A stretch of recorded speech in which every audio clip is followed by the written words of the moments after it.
Hello Internet, so nice to see you.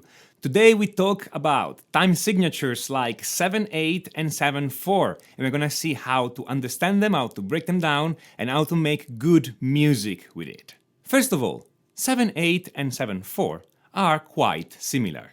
In fact, there are some people that argue that they are exactly the same, they feel exactly the same, and they are different only in notation. The idea behind it is that the top number of a time signature indicates how many beats you have per bar, and the bottom number just indicates how you notate those beats. So in 7/4 we have 7 beat notated as quarter notes, and in 7/8 we have 7 beat notated as 8 note. But as usual in music, we can forget about having a consensus about practically anything. And so there are other musicians who think that 7/8 and 7/4 are different and they feel different. So let's just say that today we talk about time signatures based on the number 7 and leave it at that. Probably the most well-known example of a song that has a 7-based time signature is this one.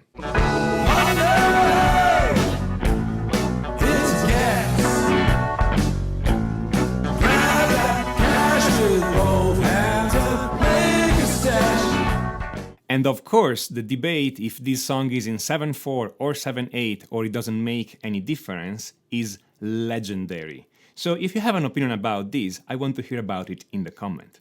Let's see more examples.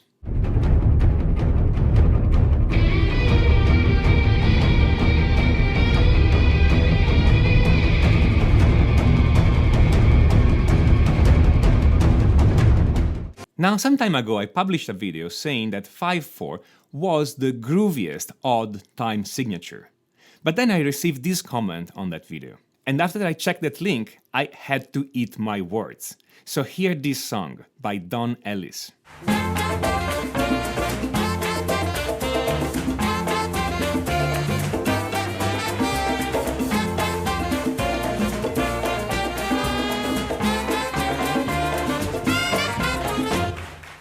Wow, this song is groovy. We're gonna break it down in a moment and see exactly what Don Ellis is doing here.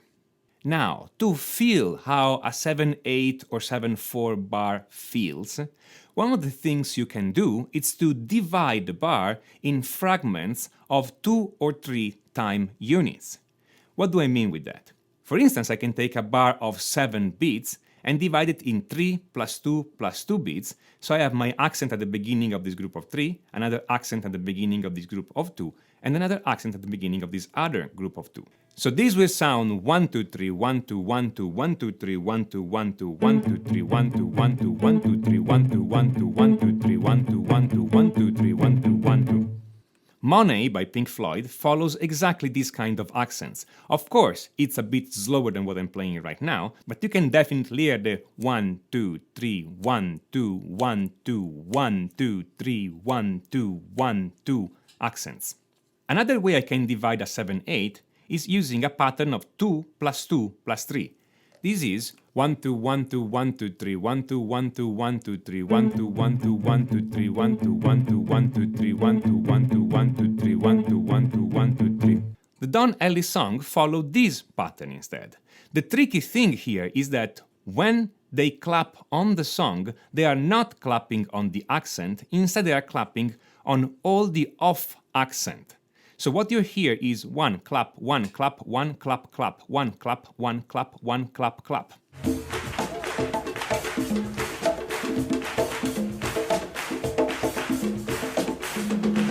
By clapping on the offbeat, the 7/8 time signature starts to sound a little bit less square and much groovier than before.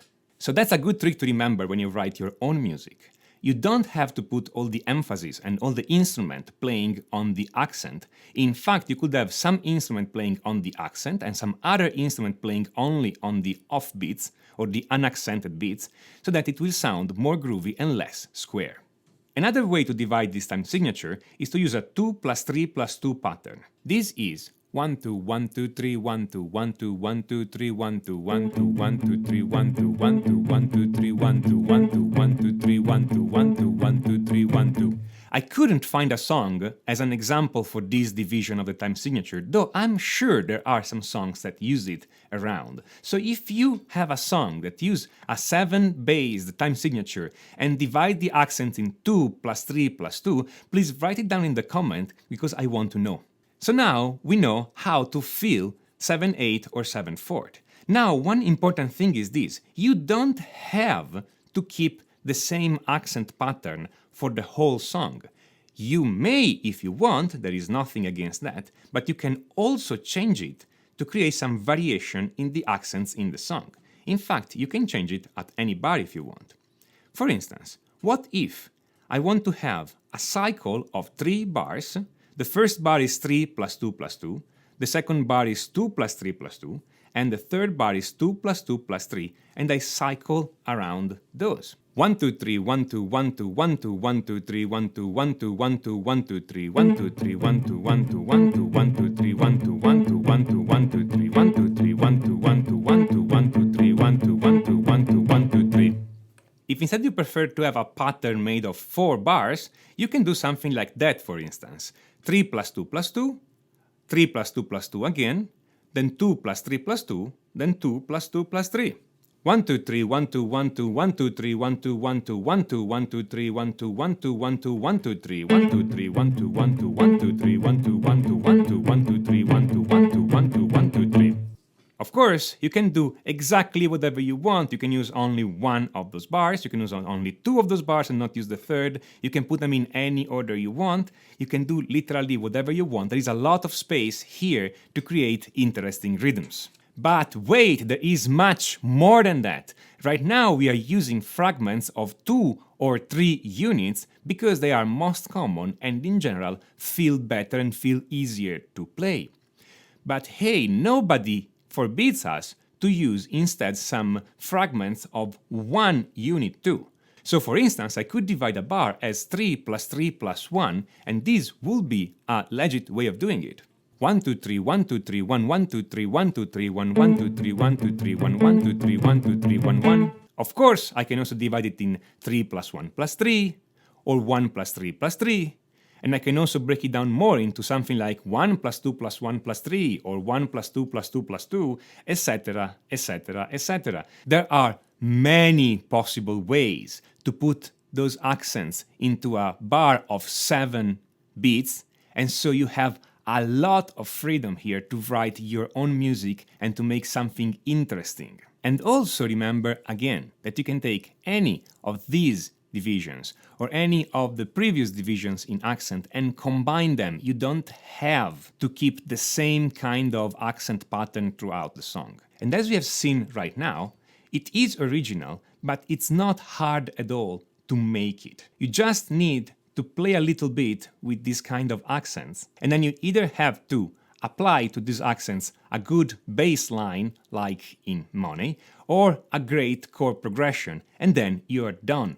Once you apply a good chord progression and put some melody on it, you can have a great song that is super original, very different from many other pop songs, just because the time signature is different. And of course, if you're not composing pop music, you can do this in any other style of music, of course. So now the next thing you need to know is how to write a great chord progression. And for that, I do recommend you check out my course, Complete Chord Mastery. This is not a book. This is a complete video course made for guitar players that teaches you everything there is to know about chords, harmony, chord progression, and how to apply all those things to your guitar and to the fretboard of your guitar. We don't do theory on the piano, we do theory directly on the guitar fretboard so that it's comprehensible and practical for everybody. So if you have a minute right now, just click on that link and check it out.